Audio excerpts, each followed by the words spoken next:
আসসালামু আলাইকুম। সবাই কেমন আছেন? সবাইকে রাহিস ক্রিয়েশন অ্যান্ড ব্লগসে স্বাগত। আশা করছি সবাই ভালো আছেন। আলহামদুলিল্লাহ আমিও ভালো আছি। বলুন তো আজকে আপনাদের সাথে কি শেয়ার করব? দেখে নিশ্চয়ই বুঝতে পারছেন, আর যদি না বুঝে থাকেন তাহলে বলে দিচ্ছি। আজকে আপনাদের সাথে শেয়ার করব আমি মিট বক্স। যদি এটা আমি বাসায় খাবো, বক্সে নেব না, তারপরে এটা আপনাদের সাথে শেয়ার করছি। প্রথমে আমি কিছু সসেস কেটে নিচ্ছি। দেখতে পাচ্ছেন কিভাবে আমি সসেসগুলো কাটছি। এরপরে একটা আলু নিয়ে নিয়েছি। আলুর খোসাটা ছিঁড়ে এটা ধুয়ে মধ্যখানে ফালি করে নিয়েছি। 4 ফালি করেছি। এরপরে গোল গোল করে সেটাও আলুটাও আবার ভালোভাবে কেটে নিচ্ছি। এরপর সসেস এবং আলুটা একসাথে রেখে সেখানে উপরে দিয়ে দিচ্ছি মাংস, অর্থাৎ এখানে চিকেন দিয়েছি, যেটা হচ্ছে হাড় ছাড়া চিকেন। মাংস যত দিবেন খেতে ততটাই ভালো লাগবে। সেজন্য আমি 1 কাপ থেকে একটু বেশি পরিমাণে মাংস দিয়েছি। এরপর একটা বাটিতে নিয়ে নিয়েছি সবগুলো উপকরণ। তারপর এখানে দিয়ে দিয়েছি 1 চামচ আদা বাটা, 1 চামচ রসুন বাটা, এবং দিয়ে দিয়েছি এখানে কিছু শুকনো মরিচ, দিয়ে দিয়েছি গরম মশলা এবং জিরের গুঁড়া। তবে মিট বক্সে এত বেশি মশলার আর অন্য কোনো মশলার প্রয়োজন হবে না। এবং এখানে দিয়ে দিয়েছি আমি কিন্তু 2 টেবিল চামচ সয়া সস, এবং দিয়েছি এখানে চিলি ফ্লেক্স।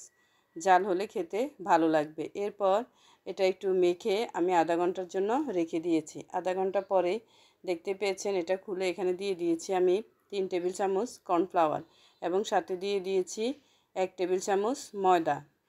সবগুলো উপকরণ এখন ভালোভাবে মেখে নিয়ে চুলায় একটা ফ্রাই প্যান বসে দিয়েছি, সেখানে তেল গরম করতে দিয়েছি, এবং চিকেনগুলো এখানে একটু ভেজে নিচ্ছি ব্রাউন কালার করে।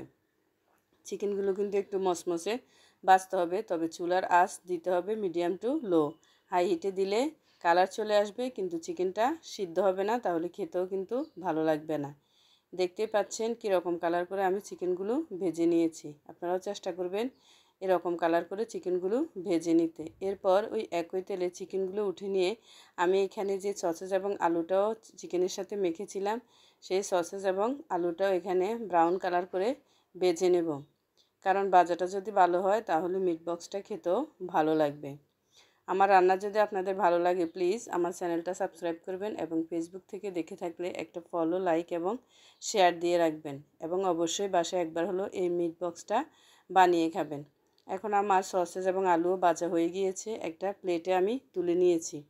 প্রথমে আমি চিকেনগুলো সাজিয়ে নিচ্ছি, এবং এরপরেই এখানে দিয়ে দিব আমি টমেটো সস। কারণ মিট বক্সে কিন্তু টমেটো সস লাগবে, কিন্তু টমেটো সসটাও কিন্তু আমার ঘরে বানানো। এরপর এখানে উপরে আমি দিয়ে দিব এখন মেয়োনিজ। মেয়োনিজও কিন্তু আমি ঘরে বানিয়েছি। মেয়োনিজের রেসিপিটা আমার চ্যানেলে আছে, প্রয়োজন হলে দেখে নেবেন। মেয়োনিজটাও কিন্তু খেতে ভালো হয়।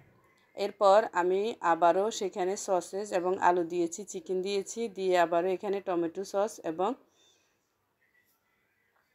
মেয়োনিজ দিয়ে দিয়েছি। এরপর দেখতে পাচ্ছেন আমি স্তরে স্তরে কিন্তু সস এবং টমেটো সস এবং মেয়োনিজ দিয়েছি। এরপর 2 চামচ নিয়ে সেটা ভালোভাবে মিলিয়ে নিচ্ছি। এটা খেতে কিন্তু দুর্দান্ত হয়। অবশ্যই বাসায় আপনারা ট্রাই করবেন। সবাই ভালো থাকবেন। আল্লাহ হাফেজ।